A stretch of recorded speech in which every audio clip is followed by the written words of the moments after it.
It was a Thursday evening when my son stood in my kitchen, the same kitchen where I'd taught him to crack eggs without getting shell in the bowl, and told me my advice was useless, that they didn't need my input anymore, that I should stop treating them like children who couldn't figure things out themselves. The phone went dead in my hand before I could even draw breath to respond, and I sat there at my little round table, the one with the wobbly leg I'd never gotten around to fixing, feeling something inside my chest crack open like ice on a winter pond. My name is Ruth Eleanor Carter, and I'm 76 years old now. Though on that particular Thursday I was still 75 and foolish enough to believe that being needed by your child never really ends. I've lived alone in this 2-bedroom house in suburban Michigan for longer than I care to count the years. Just me and the memories that fill up the empty spaces where a family used to gather. Michael's father, my Thomas, passed when our boy was only 12, one of those sudden heart attacks that steal a person away between breakfast and lunch, leaving you holding their coffee cup and wondering how the world keeps spinning when it should have stopped entirely. After that, it was just the two of us for so very long. I worked the night shift at St. Mary's Hospital, pulling on those stiff white shoes and walking out the door just as the streetlights flickered on, so I could be home when Michael woke up for school. I'd sleep in snatches during the day, between his classes and his baseball practice, between parent-teacher conferences and driving him to his friend Danny's house. I was there for every school play where he forgot his lines, every science fair project constructed at the last possible minute, every college application essay that needed one more read-through at 2 a.m. Even after he married Sarah, a sweet girl with nervous hands who laughed too loud at family dinners, and gave me 2 beautiful grandchildren, he still called. Almost every single day, sometimes twice. Quick questions, he always called them, as if the asking took no time at all and the answering cost me nothing. Should he wear the blue tie or the gray one for his promotion meeting? Did I think the Honda or the Toyota would last longer? Was it normal for Emma to still be scared of the dark at 7? Should he confront his boss about the missed raise or wait another quarter? My taco recipe, or the one from that trendy food truck downtown? How did you get Dad to listen when he was being stubborn, Mom? What was your secret? Hundreds upon hundreds of these small moments, stretched across years like beads on a string, and I treasured every single one. I loved being the person he turned to when life got complicated or confusing, or just slightly inconvenient. I loved knowing that somewhere in his grown-up world of mortgages and meetings and parent-teacher conferences of his own, there was still a space reserved for his mother's voice. That Thursday he called about a job offer, a significant promotion with a company 2 states away, the kind of opportunity that doesn't come around twice. Good money, better title, all the things a man approaching 40 starts to worry he's running out of time to achieve. He wanted to know what I thought, so I listened the way I always did. Really listened, not just waiting for my turn to talk. I asked him questions. Gentle ones, the kind that help a person think through their own maze. What did Sarah think about leaving her job at the library? Had they considered how the kids would handle switching schools mid-year? Emma just getting comfortable with her new teacher, and little Jake finally making friends in kindergarten? What about the cost of moving, the housing market in that area, the distance from everything familiar? I wasn't trying to discourage him. Truly I wasn't. I just wanted him to see the whole picture. All the pieces he might not have considered in the exciting glow of being wanted and valued by someone new. That's what mothers do.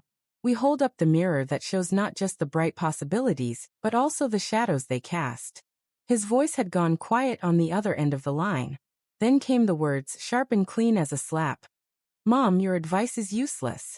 We don't need your input on anything anymore. We're adults. Stop treating us like we can't figure it out ourselves. The line went dead. No goodbye, no apology for the harshness, no love you, Mom, like always. Just the hollow silence of disconnection. And me sitting there with the phone still pressed to my ear like maybe if I held it long enough, he'd come back and tell me he didn't mean it. My chest hurt, not the dramatic clutching kind you see in movies, but a dull, spreading ache like something vital had been quietly removed while I wasn't paying attention. All those years of being his sounding board, his safety net, his quiet anchor in every storm big and small, reduced to a single word, useless. I set the phone down on the table, very carefully, as if it might shatter. My hands were shaking just slightly, the tremor that comes with age and shock mixed together. The kitchen felt different suddenly. Too quiet, too empty, the yellow walls I'd painted cheerful now seeming falsely bright. Outside my window, Mrs. Henderson from next door was bringing in her garbage bins, and a dog was barking 3 houses down.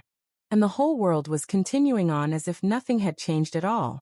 But something had changed. Something had broken that couldn't be unbroken with an apology or a bouquet of grocery store flowers. I sat there for a long time, an hour, maybe more, watching the light fade outside and thinking about all the ways we teach our children to need us, and then teach them to leave. Except I'd never gotten to the second part properly, had I? I'd kept answering every call, solving every small problem, being available for every tiny crisis until my son had grown into a man who couldn't choose his own tie without calling his mother first.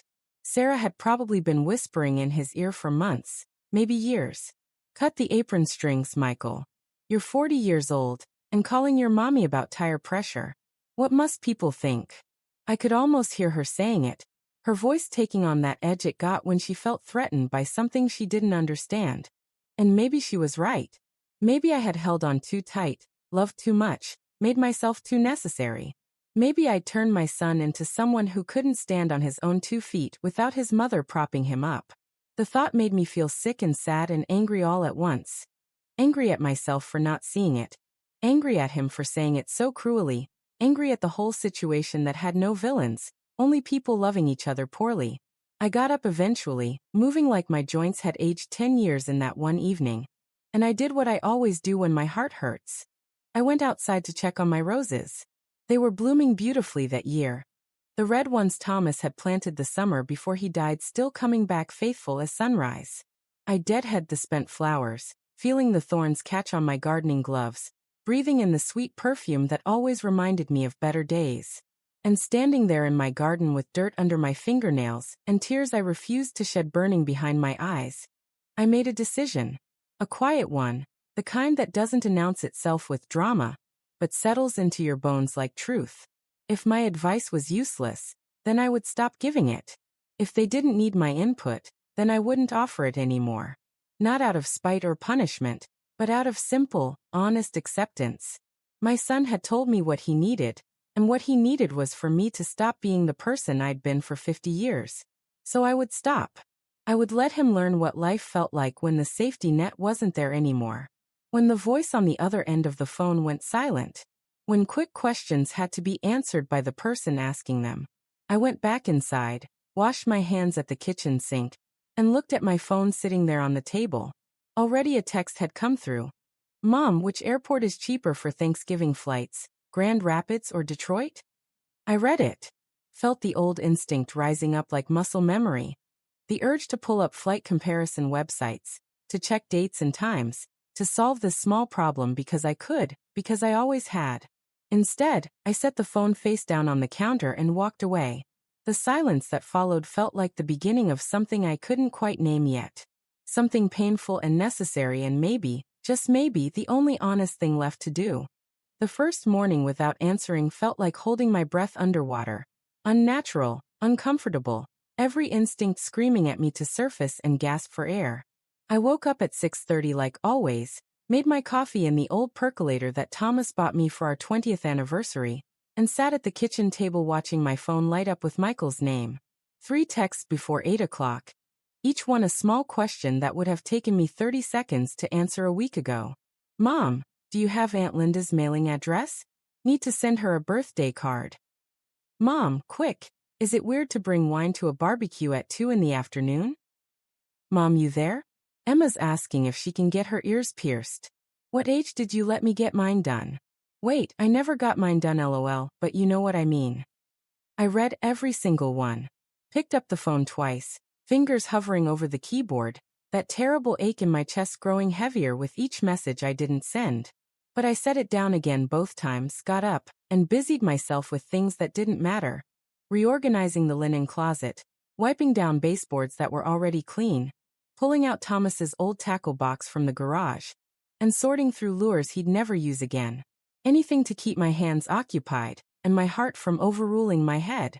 By day 3, the messages started changing tone. Less casual, more confused. "Mom, everything okay?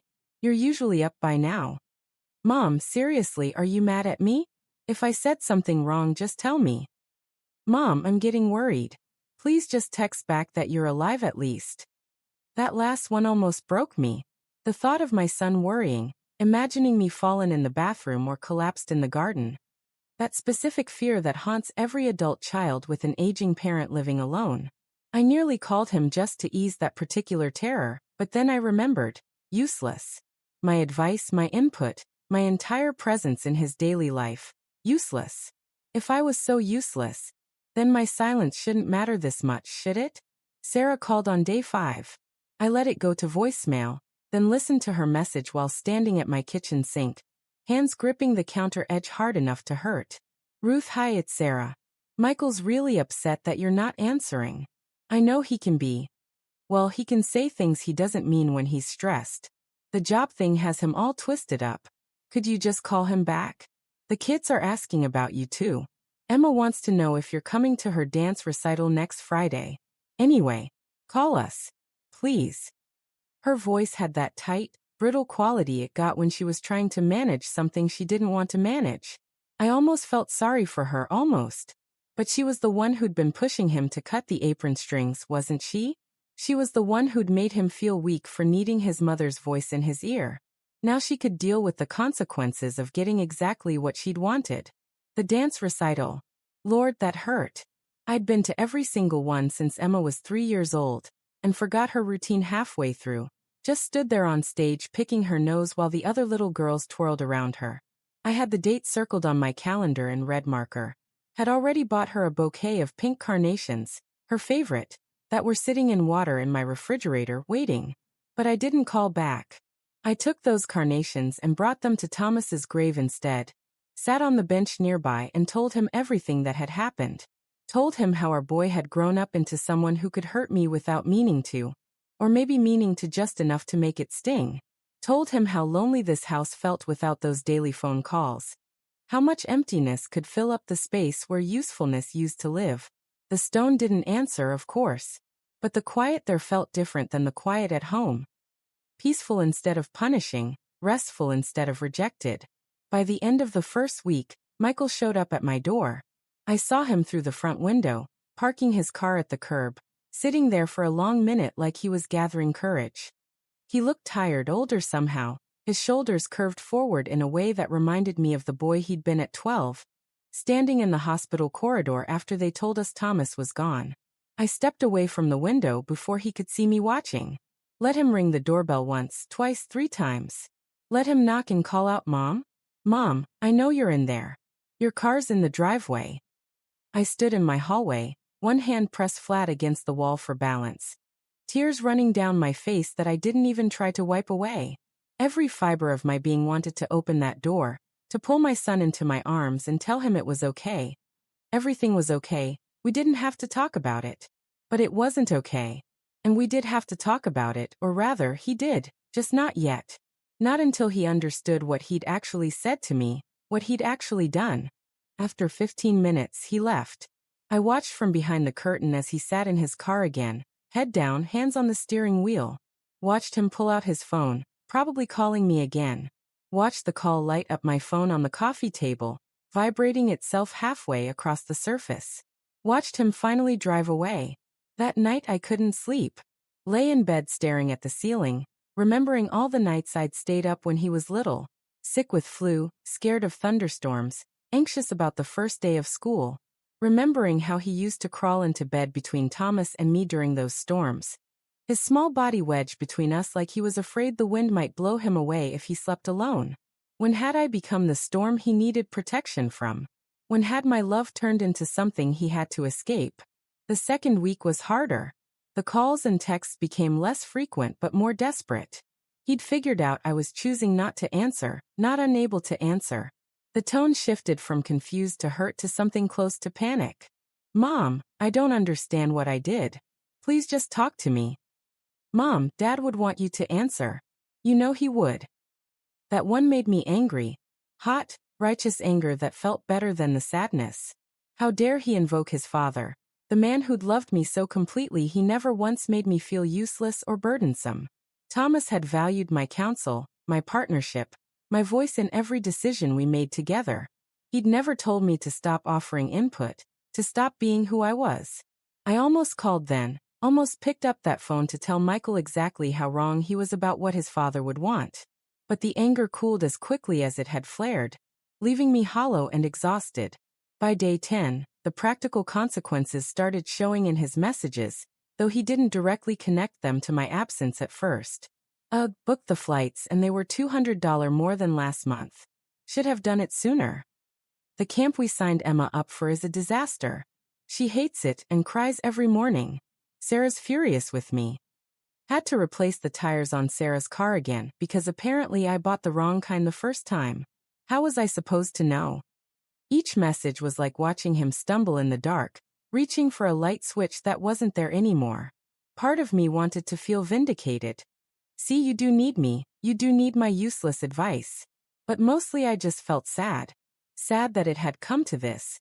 Sad that the only way to prove my worth was through absence. Sad that my son was struggling and I was choosing not to help. Choosing. That was the word that kept me strong when I wanted to cave. I was choosing this, exercising the only power I had left, the power to withdraw what had been taken for granted. Mrs. Henderson caught me in the garden on day 12, her face creased with concern. She'd noticed Michael's car, she said. Noticed he'd come by several times and never stayed long. Was everything all right between us? I told her we were working through something, which was true enough. She nodded, patted my arm with her spotted hand, and said something I didn't expect. Good for you, Ruth. Sometimes our children need to remember we're people too, not just resources to be used up. I cried after she went back inside, kneeling there in my garden with dirt on my knees and tears dripping onto the marigolds. Cried because someone had seen me, really seen me, in a way I hadn't felt seen in years. Cried because it was true. I'd let myself become a resource instead of a person, always available, always useful, never allowed to have needs or boundaries or limitations of my own. That night, 3 voicemails came through. I listened to them all in the dark of my bedroom. The phone's glow illuminating my face. The first was Michael, his voice tight. Mom, I messed up the budget this month. Didn't realize the camp costs were coming out all at once, and now we're short on the mortgage. I don't know what I'm doing without you. The second was Emma, precious Emma, her 7-year-old voice trembling. Grandma, why don't you answer when Daddy calls? Did we do something bad? I miss you. Mommy says you're just busy, but I think you're mad. Please don't be mad. The third was Michael again, and this time he was crying. Actually crying, his breath hitching between words. Mom, I'm sorry. I'm so sorry. I didn't mean it. I never should have said that to you. Please call me back. I need you. We need you. Please, Mom. Please. I played that last message 3 times before I could make myself stop. Then I set the phone on my nightstand, pulled the covers up to my chin, and forced myself to remember what Thomas used to say when I was being too soft, too accommodating, too willing to sacrifice myself for others' comfort. Ruthie, love isn't the same as doormat. Don't let them wipe their feet on your heart. My son needed to learn this lesson. And I needed to learn it was okay to let him struggle while he did, even if it was breaking both our hearts in the process. Day 18 brought rain, the cold, relentless kind that turns Michigan streets gray and makes everything feel heavier than it should. I stood at my kitchen window watching water stream down the glass, distorting the world outside into watercolor blurs, when I heard a car pull into my driveway. Not Michael's sedan this time, but Sarah's little blue hatchback, the one with the stick figure family decals on the back window that always made me smile. She didn't ring the bell. She knocked, soft and persistent, and then I heard her voice through the door, quiet enough that she must have been standing very close. Ruth, I know you're in there. I'm not leaving until we talk. I'll sit on this porch in the rain if I have to, but we're going to talk. Something in her tone was different. Not the managing, slightly condescending voice she usually used with me, but something raw and desperate. I surprised myself by opening the door. She looked terrible. Hair pulled back in a messy knot, no makeup, wearing an old sweatshirt with a coffee stain down the front. Her eyes were red-rimmed and swollen, and when she saw me, her face crumpled like paper. Can I come in? She asked, and I stepped aside because what else could I do?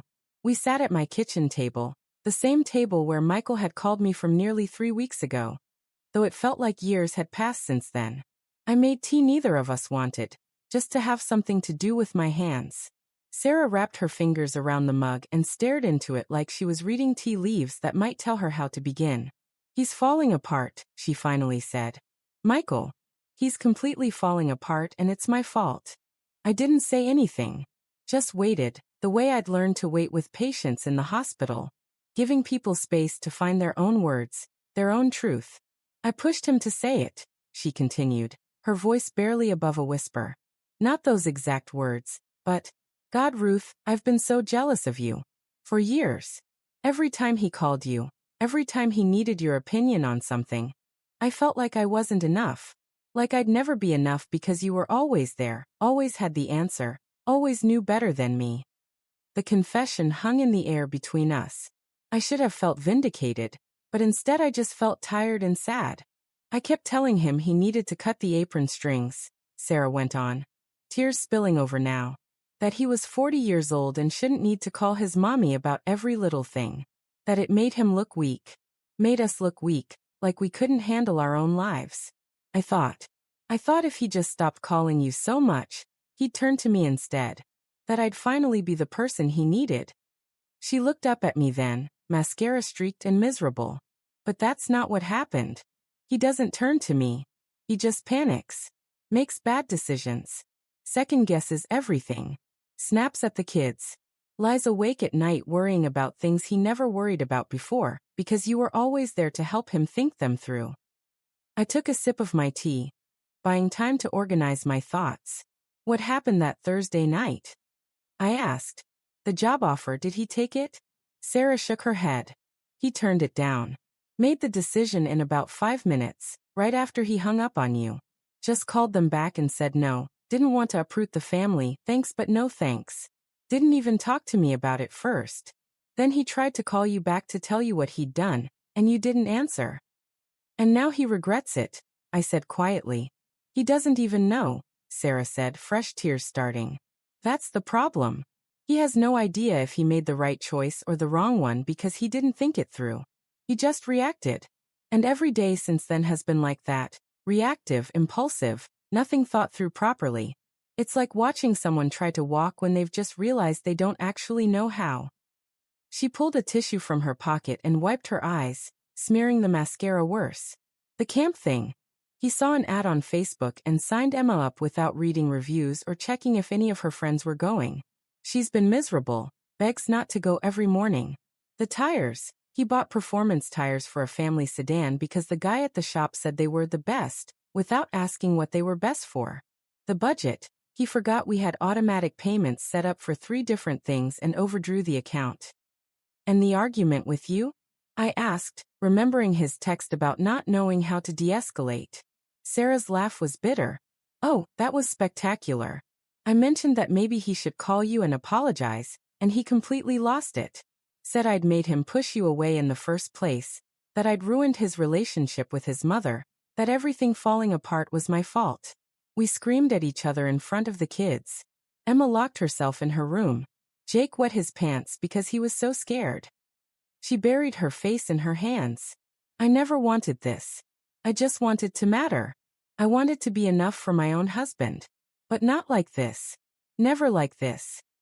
I reached across the table and put my hand over hers.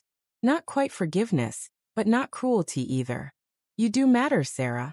You always have. But you were competing with something that wasn't competition.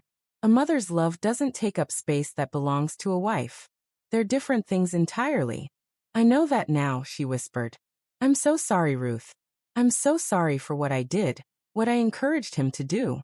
Please come back. Please talk to him again. He needs you. We all need you. Here was my moment.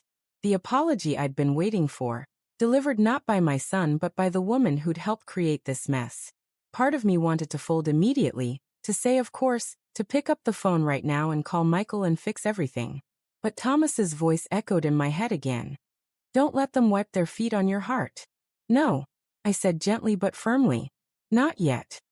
Sarah's head jerked up, shock written across her face. What? I'm not punishing you or him, I explained, choosing my words carefully. But Sarah, Michael is 40 years old.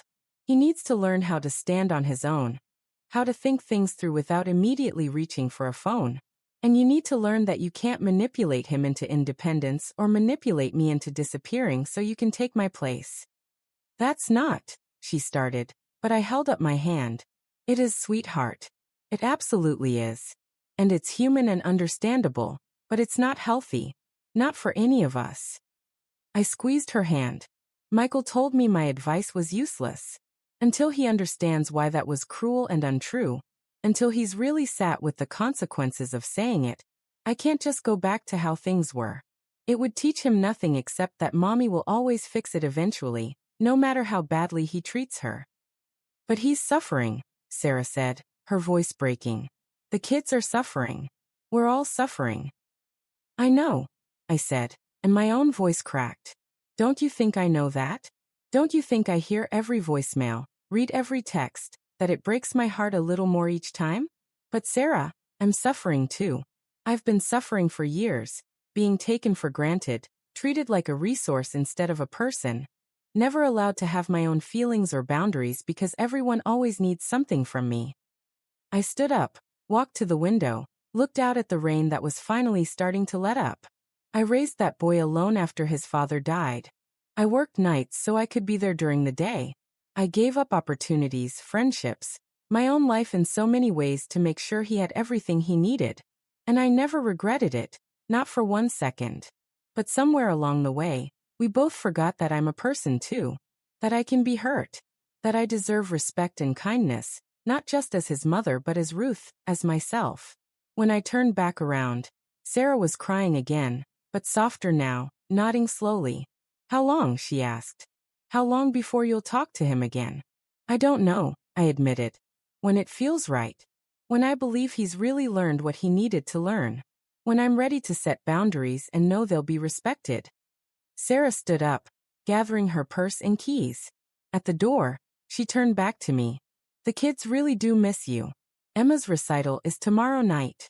She keeps asking if you'll be there. The recital. I'd almost managed to forget about it, buried under everything else. My heart twisted painfully in my chest. I'll think about it, I said, which was the most honest thing I could offer. After Sarah left, I sat back down at my kitchen table and cried harder than I had in years. Cried for my son who was struggling, for my grandchildren who were caught in the middle, for the version of myself who'd been so needed she'd forgotten she was allowed to have needs too. The rain had stopped completely now. Through the window, I could see a patch of blue sky breaking through the clouds, late afternoon sun gilding the edges of everything in gold. I picked up my phone and scrolled through Michael's messages, 23 of them now, spanning nearly 3 weeks. Read through his apologies, his confusion, his pain. Felt my resolve waver, and then strengthen again. Tomorrow I would decide about the recital. Tonight, I would sit with my choice and trust that love sometimes means letting people fall so they can learn to catch themselves. Even when it hurt this much. Especially when it hurt this much. I went to the recital. How could I not? Whatever lessons Michael needed to learn. Emma was 7 years old and innocent in all of this, and I wouldn't punish her for her father's mistakes or my own hurt feelings. But I went quietly, slipping into the back row of the elementary school auditorium just as the lights were dimming. And I left during the final applause before anyone could spot me in the crowd. Emma was beautiful up there on stage, a little wobbly in her turns, but beaming with pride in her pink tutu and sparkly headband. I watched her scan the audience during her bow, saw her face fall just slightly when she didn't find me in my usual third-row seat. That moment almost broke my resolve completely, but I stayed in the shadows and left through the side exit with my heart aching and the bouquet of carnations still in my car. I drove to the cemetery instead, placed those pink flowers on Thomas's grave, and told him I hoped I was doing the right thing. The next day, a Sunday, I woke to find a letter slipped under my front door. Michael's handwriting on the envelope, my name written in the careful script I'd taught him in 2nd grade when he'd struggled with his letters. I made coffee, settled into Thomas's old armchair by the window, and opened it with trembling fingers. The letter was 4 pages long, front and back. Words crammed into every available space like he'd had too much to say and not enough room to say it. I won't pretend I remember it word for word. I'm 76 and my memory isn't what it used to be, but the essence of it carved itself into my heart in a way I'll never forget. He started with the obvious apology, the one I'd heard in voicemails already. He was sorry for what he'd said, didn't mean it, was stressed about the job decision and took it out on me. But then he went deeper, peeling back layers I don't think he'd even known were there. He wrote about how scared he'd been after his father died, how the world had suddenly felt enormous and dangerous, how the only solid thing left was me, how every time he called with a question over the years, what he was really asking was, am I going to be okay? And how my answers had always meant, yes, I've got you, you're safe. He wrote about realizing in these weeks of silence that he'd never actually grown up, not really. He'd grown older, gotten married, had children, built a career, but some part of him was still that 12-year-old boy asking his mother if the world would hold together without his father in it. And I'd been so good at reassuring him, so present and capable and endlessly available, that he'd never had to find out if he could hold it together himself. He wrote about the job offer, how he'd turned it down in anger and fear, and how he'd been lying awake every night since wondering if he'd just made the biggest mistake of his life. Not because the job was necessarily the right choice, but because he'd made the decision reactively, defensively, without thinking it through the way I'd taught him to think through everything. He'd wanted to prove he didn't need me, and in doing so had proven exactly the opposite. The worst part, the part that made me set the letter down and press my hand to my chest, was when he wrote about watching his own children, watching Emma come home from that terrible camp crying every day, and realizing he'd signed her up without doing any of the research I would have done automatically, watching Jake have nightmares after witnessing that fight with Sarah, and not knowing how to comfort him the way I'd always comforted Michael after his own bad dreams. I'm failing them, Mom, he wrote. I'm failing as a father because I never learned how to be one without you there to guide me through it. And that's not your fault, it's mine. I made you into a crutch instead of learning to walk on my own. The last page was the hardest to read. He wrote about Sarah's confession, how she'd told him everything she'd said to me, how they'd stayed up all night talking about their marriage, and what had gone wrong, how he'd realized he'd been using me as a buffer between himself and real intimacy with his wife, turning to me for counsel instead of building that partnership with Sarah, how he'd made Sarah feel like she was competing for a position that should have been hers by right. I need to learn how to be a husband and a father without calling you every day, he wrote. I need to learn how to make decisions and live with them, how to comfort my own children, how to be a partner to my wife. I need to learn how to be an adult, Mom. Really, truly an adult. And I can't do that if you come back too soon and let me fall into the same patterns. He ended with something that made the tears I'd been holding back finally spill over. I love you more than I know how to say. You're the best mother any son could ask for, and that's part of the problem. You were so good at it that I never had to be good at anything myself. So I'm asking you, even though it kills me to ask it, don't come back yet. Not until I've proven I can stand on my own. Not until I'm someone you can be proud of again. Not until I'm someone I can be proud of. I read that letter 3 times, then folded it carefully and tucked it into my recipe box, next to the card Thomas had written me on our last anniversary. Then I did something I hadn't done in weeks. I picked up my phone and typed out a text message to my son. I received your letter. I am proud of you. I have always been proud of you. Give yourself grace as you learn, and give your family grace too. Love doesn't mean perfect. It means trying. I'm here when you're ready, but you're right. Not yet. I love you more than words. Mom. I hit send before I could second-guess myself, then turned off my phone and spent the rest of the day in my garden. Over the next week, I watched from a distance, not through calls or texts, but through the small ways news travels in families. Mrs. Henderson mentioned seeing Sarah at the grocery store, looking tired but more peaceful somehow. My cousin Linda called to chat and mentioned Michael had reached out to ask about her birthday, apologizing for missing it, had gotten the address from Sarah's address book, figured it out himself. I heard through the church prayer chain that Emma had switched to a different summer program, one where several of her school friends attended. Heard that Michael had joined a father-son baseball league with Jake, something he'd been meaning to do for 2 years, but never quite managed. Small things. Baby steps. The wobbly first movements of someone learning to walk without holding on. And me? I was learning too. Learning that I could be alone without being lonely. That I could be a mother without being needed every moment of every day. I started attending a watercolor painting class at the senior center on Tuesday mornings. Joined Mrs. Henderson for coffee on Thursdays. Even went to dinner with a widower from church. Nothing romantic, just two old souls sharing a meal and conversation that had nothing to do with anyone's problems but our own. I was remembering what it felt like to be Ruth, not just Mom.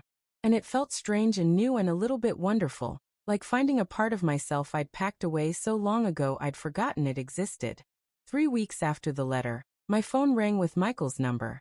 I looked at it for a long moment, my heart hammering in my chest. Thought about answering, about not answering, about all the space that had opened up between us. Painful space, but also space for growth. I let it go to voicemail.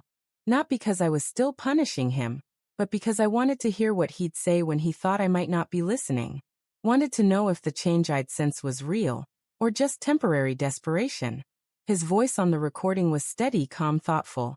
Hi, Mom. I'm not calling with a question this time. Just wanted to tell you that Jake hit his first home run today, and I knew just how to celebrate with him. Because I remembered how you and Dad celebrated with me. Just wanted you to know that. That the things you taught me, they're still there. I'm still figuring out how to use them without leaning on you, but they're there. I hope you're well. I love you. That's all. I saved that message and played it back twice, smiling through tears that felt different than the ones I'd cried before. These weren't tears of hurt or anger or loneliness. They were tears of hope. 32 days. That's how long the silence lasted before I finally answered the phone. It was a Wednesday afternoon in late July, the kind of Michigan summer day where the heat sits heavy and golden over everything, making even the smallest movement feel like wading through honey. I was in my garden, always in my garden those days, deadheading the petunias and thinking about nothing in particular when my phone rang from where I'd left it on the porch table. Michael's name lit up the screen, same as it had dozens of times before, but something felt different this time. Some internal compass I'd been waiting to recalibrate finally clicked into place, and I wiped my dirt-streaked hands on my gardening apron and answered. Hello, sweetheart, I said and heard him suck in a breath like he'd forgotten what my voice sounded like. Mom, he said, and then couldn't seem to say anything else for a moment. Mom, hi. I didn't think. I wasn't sure you'd answer. I wasn't sure I would either, I admitted, settling into my porch chair and looking out at the roses Thomas had planted, but it felt right today. So here I am. We talked for 20 minutes. Not about anything earth-shattering, just small things the way we used to. He told me about Jake's baseball games and Emma's new summer program where she'd made a best friend named Sophie. Told me about a client meeting that had gone well, about the vegetable garden Sarah had started in their backyard, and how the tomatoes were already coming in. He didn't ask me a single question. Not one. Just shared his life with me like he was opening a window and letting me peek inside, with no expectation that I'd climb through and rearrange the furniture. When he finally paused, I heard the question hovering in that silence. The one he desperately wanted to ask but was trying so hard not to. So I answered it anyway. The tomatoes need full sun and consistent watering, I said gently. Not too much or the roots will rot, but don't let the soil dry out completely either. And when they start getting heavy, stake them up so the branches don't break. Okay, he said quietly. Thank you. You're welcome. But Michael? Next time, you could also just look it up online. The information's all there. I know, he said. I did look it up. I wanted to hear you say it. Is that okay? My throat tightened. Yes, sweetheart. That's okay. That's more than okay. After we hung up, I sat on that porch for a long time, feeling something shift in my chest like ice breaking up in spring. Not forgiveness exactly. I'd forgiven him weeks ago. In my heart if not in my actions. But something like acceptance. Acceptance that we were both different now than we'd been before that Thursday night. That the relationship we were building back would have different boundaries, different rhythms, different expectations. And that was all right. More than all right. It was necessary. The calls came more regularly after that, but different. 2 or 3 times a week instead of twice a day. Longer conversations with more depth, less frantic quick questions, and more genuine connection. He'd tell me about a decision he was wrestling with, and I'd listen and ask questions, but I'd stopped giving immediate answers. Instead, I'd say things like, "What does your gut tell you?" Or "What do you think Sarah would say about that?" Or simply sleep on it and trust yourself. It was harder than just solving the problem for him. Required more patience, more faith, more willingness to let him potentially fail. But I watched him grow in those conversations, watched him find his own voice, his own judgment, his own confidence. Sarah called me too, separately, asking if we could have coffee together. We met at a little cafe downtown, sat across from each other with lattes neither of us really wanted, and she apologized again, not the desperate, crying apology from before, but something quieter and more solid. "I was threatened by you," she said simply. "And I'm working on that. On understanding that Michael loving you doesn't mean he loves me less. That you being important to him doesn't make me unimportant. And I need to work on not being so available that I become a crutch," I replied. "On trusting that you're capable of being his partner without me in the middle of everything." We smiled at each other then, tentative but real, and I thought maybe we could build something genuine here. Not just tolerating each other for Michael's sake, but actually becoming friends. It would take time, but we had time. That was something I was learning to appreciate. That not everything had to be fixed immediately, that some things were allowed to unfold slowly. The grandchildren were the easiest part, and the hardest part both. When I finally saw them again, a carefully planned afternoon at my house, just the 4 of us while Sarah and Michael went to dinner alone, Emma launched herself into my arms so hard she nearly knocked me over. "Grandma, you came back. I knew you would. I told Jake you would.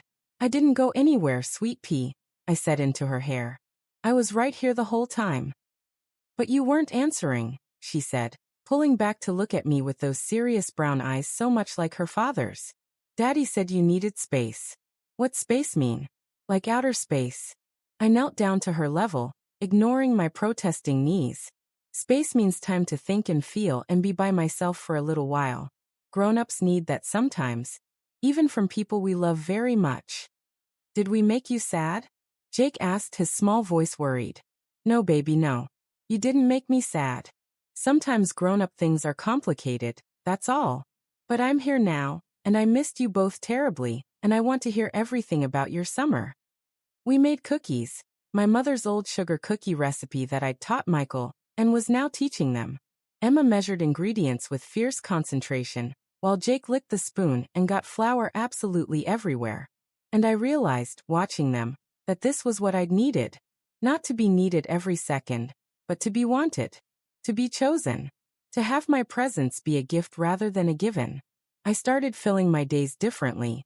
The painting class turned into a weekly highlight, my clumsy attempts at watercolor landscapes gradually becoming something I wasn't embarrassed to hang on my refrigerator. Mrs. Henderson and I started a book club with 2 other widows from the neighborhood, meeting every other Friday to discuss novels we probably would have been too busy to read in our younger years. The widower from church, his name was Frank, became a regular companion for Sunday dinners. Nothing romantic, like I said, but genuine friendship. Someone to talk to about things other than children and grandchildren. Someone who remembered what it was like to lose a spouse and rebuild a life alone. I even started volunteering at the hospital again, just 1 shift a week, helping out in the family waiting room during surgeries, talking to anxious spouses and parents, offering the kind of calm, experienced presence I'd once needed myself when Thomas was dying. It felt good to be useful in a way that wasn't about being needed by my family. That was just about being a capable, caring person with something to offer the world. My house felt different now. Less like a museum of memories I was living in, and more like an actual home. Mine, shaped around my needs and preferences. I rearranged furniture Thomas and I had placed 40 years ago, painted the bathroom a cheerful yellow I'd always wanted, turned his old office into a craft room for my watercolors and the quilting I was teaching myself from YouTube videos. One evening, about 2 months after that first call, Michael showed up at my door without calling first. My heart jumped, old habits, old fears, but when I opened it, he was smiling. "I made a decision today," he said. "A big one. And I worked through it myself. Talked to Sarah, made a pros and cons list, really thought it through. Decided to take a different job offer, local company, better work-life balance even if the pay's slightly less." "That sounds wonderful, sweetheart," I said, proud of him and proud of myself for not asking why he hadn't called me about it. "I wanted to tell you about it," he continued. "Not ask you about it. Not get your permission or your advice. Just share it with you because you're my mom and I want you to know what's happening in my life." I pulled him into a hug, this man who still smelled faintly of the baby shampoo I used to wash his hair with. "Thank you for sharing it with me. I'm so proud of you, Michael. Not just for the decision, but for making it yourself. I learned from the best," he said into my shoulder. And then, pulling back to look at me, "I'm sorry it took losing you for a while to figure out how to keep you properly." "You didn't lose me," I said firmly. "You never could. I just needed you to see me. And I needed to see myself. We both needed the space to grow." We stood there on my porch as the sun set, mother and son, finding our way back to each other on new terms. Better terms. Terms built on respect instead of dependence. On choice instead of obligation. On love that was strong enough to hold space between us instead of clinging so tight we couldn't breathe. It felt like beginning again. And beginnings, I was learning, could happen at any age. The first frost came early that year, turning my garden into a crystalline wonderland overnight. I stood at my kitchen window on a Saturday morning in late September, coffee cup warming my hands, watching the sun burn through the ice on my roses and thinking about endings and beginnings and how they're often the same thing. Michael was bringing the family over for lunch, a weekly tradition we'd started a month ago, carefully structured with a start time and an end time. A healthy boundary that meant I had my Saturday mornings to myself and my Saturday evenings free for whatever I chose. Today I'd chosen to have Frank over for dinner, something that would have felt impossible 6 months ago, when every weekend revolved around being available for my son. The doorbell rang at noon exactly. Michael had gotten better about respecting time, about not assuming I was always available, always waiting. When I opened the door, Emma and Jake tumbled in with their usual enthusiasm. But there was something different about Michael and Sarah. They were holding hands, standing close, looking at each other with a warmth I hadn't seen in years. "We have news," Sarah said, smiling nervously. "Good news, we think." We settled in the living room, the kids already raiding the cookie jar I'd learned to keep stocked for visits, but not to bake fresh for every single time they came. Michael cleared his throat, looked at his wife, looked at me. "We're going to counseling," he said. "Marriage counseling. Started 3 weeks ago." I felt my eyebrows rise. "That's wonderful," I said, meaning it completely. "It was my idea," Sarah added quickly. "I realized that even though Michael's gotten better at not calling you about every little thing, he still wasn't really talking to me. Not about the things that matter. We were coexisting, but we weren't really partners." "And I realized she was right," Michael continued. "I'd spent so long using you as my emotional support, Mom, that I never learned how to be emotionally intimate with my wife. The counselor's been helping us figure out how to actually communicate with each other." Pride bloomed warm in my chest. "That takes courage," I said. "Both of you. I'm really proud you're doing that work." "We should have done it years ago," Sarah said. "But better late than never, right?"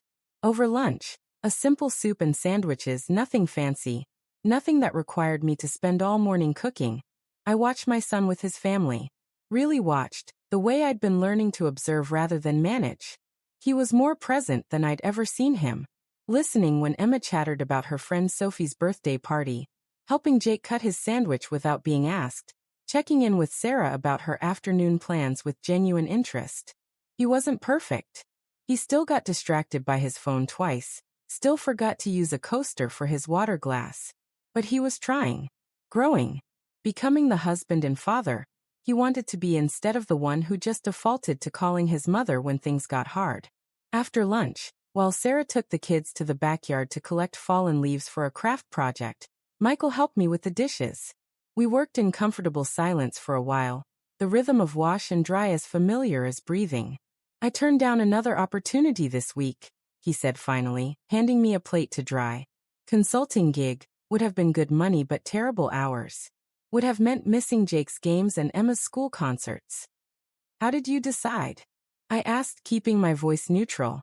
I made a list. Talked it through with Sarah. Thought about what kind of father I want to be, what kind of life I want to have. He paused. And then I thought about what you sacrificed to raise me alone, and I realized I don't have to make those same sacrifices.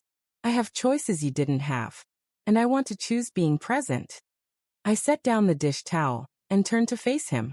That's the wisest thing I've heard you say in a long time. I learned it from you, he said softly. Not from the advice you gave me, but from watching you these past few months. Watching you build a life that's yours. Painting, volunteering, spending time with Frank. He smiled when he said the name, no jealousy or weirdness, just genuine happiness for me. You're teaching me that it's okay to choose yourself sometimes. That you can love people and still have boundaries. That being a good parent doesn't mean sacrificing everything. My eyes burned with tears I didn't try to hide. You're going to be just fine, sweetheart. You already are. He hugged me then, tight and long, and I let myself hold my son and feel grateful. Not for being needed, but for being loved. For having raised a man who was finally learning to stand on his own, while still choosing to stand beside me. When they left that afternoon, right on schedule at 3 o'clock, I didn't feel the old emptiness that used to descend when they drove away. Instead, I felt peaceful, complete. I had a life that belonged to me, and they were part of it, but they weren't all of it anymore. Frank arrived at 6 with flowers, purple asters, my favorite, and a bottle of wine. We cooked dinner together, nothing fancy, just pasta and salad and easy conversation. He told me about his daughter in California, about the woodworking project he was finishing in his garage, about the book club selection he was struggling to get through. I told him about my painting class, about the meditation practice I'd started, about the cruise Mrs. Henderson was trying to talk me into taking next spring. We laughed over silly things and were quiet over others, and it felt like something I'd almost forgotten existed. Companionship between equals, with no one needing to be fixed or managed or endlessly accommodated. After he left, I sat on my porch in the cool evening air and thought about the past 6 months. About that terrible Thursday when my son had called my advice useless and my world had cracked open. About the 32 days of silence that had felt like drowning and flying all at once. About the slow, painful reconstruction of relationships on healthier foundations. I thought about Thomas, gone now for almost 30 years, and what he might think of the woman I'd become. Not just Michael's mother, not just a widow, not just a helper and fixer and endlessly available resource, but Ruth. Whole and complex and still growing at 76 years old. I think he'd be proud.